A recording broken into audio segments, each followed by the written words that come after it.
Hamas mengaku dan bertanggung jawab atas serangan yang dilakukan di Yerusalem Timur pada Kamis 30 November. Akibat serangan tersebut setidaknya 4 warga tewas. Serangan itu dilakukan tak lama setelah gencatan senjata antara Israel dan Hamas diperpanjang.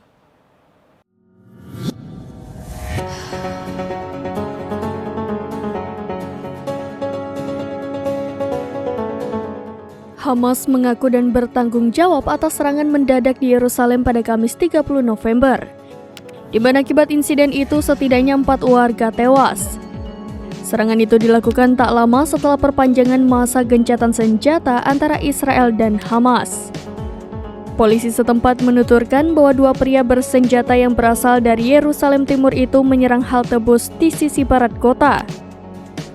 2 pria itu tiba menggunakan mobil dan 1 dari mereka bersenjatakan M16 dan yang lainnya membawa pistol.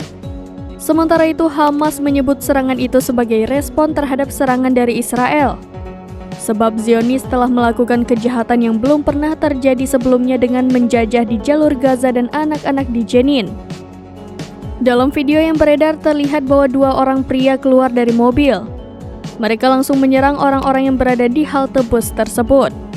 Sontak aksi kedua pria itu pun membuat warga yang sedang berada di halte lari berhamburan.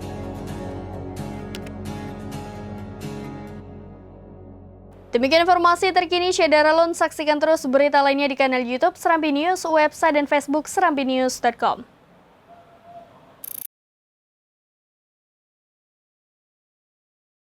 Download Tribun X sekarang, menghadirkan lokal menjadi Indonesia.